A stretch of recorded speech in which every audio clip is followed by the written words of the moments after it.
Ancora oggi le varie fasi della lavorazione del pane a Domus Novas e in molti paesi della Sardegna sono identiche a quelle di secoli fa.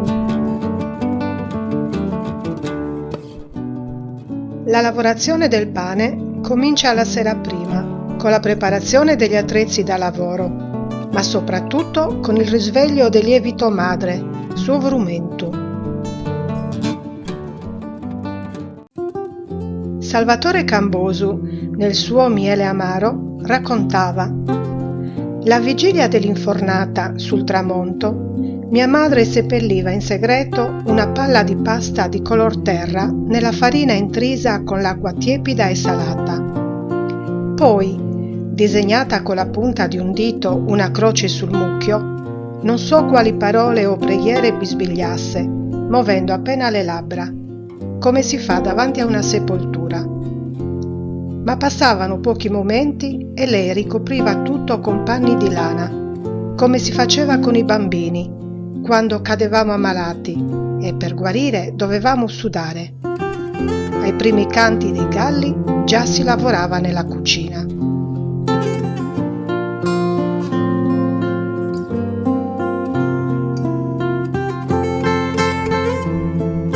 Cumossai e impastai. Comincia la grande ancestrale attività della panificazione. Le prime fasi della lavorazione erano le più lunghe e le più faticose. In una conca di terracotta, scifedda, si comincia a intridere la semola con acqua calda e sale. Si continua a lavorare l'impasto a mano sul tavolo o con rulli di legno. Anche tanto tempo fa, le famiglie più abbienti disponevano di rudimentali rulli di legno manovrati con manovelle che aiutavano non poco in questa prima fase di manipolazione della pasta. Si lascia riposare la pasta per un po'.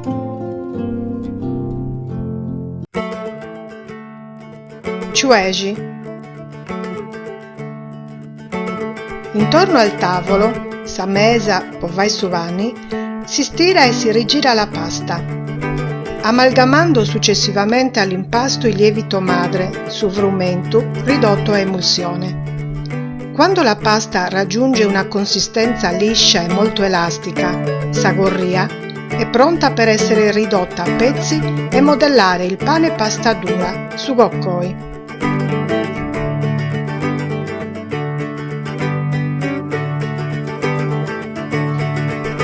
Spongiai. La lavorazione del pane soffice su civraju ha bisogno di un'altra lunga lavorazione dentro le conche di terracotta, scifeddas. Si manipola la pasta con i pugni chiusi, premendola e impastandola aggiungendo acqua quanto basta. Si copre con un telo e coperte e si lascia lievitare. A questo punto una pausa per il caffè è tradizionalmente d'obbligo, mentre una persona si incarica di scaldare il forno. Generalmente occorrono da 3 a 4 fascine per arrivare alla temperatura giusta. L'essenza utilizzata da sempre a Domus Novas è il cisto, sumuregu. Pesai suvani. Dopo alcune ore di lievitazione si esegue la pezzatura del pane, pesai suvani. In questa fase è sapientemente dimostrata la manualità e la maestria delle donne, dove il pane prende forma, vive, danza tra le loro mani sapienti.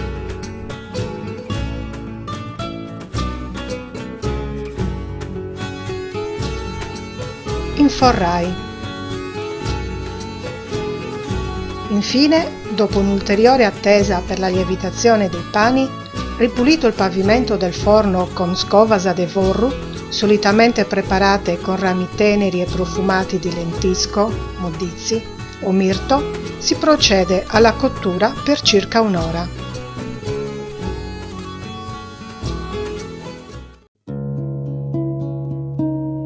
Panateras.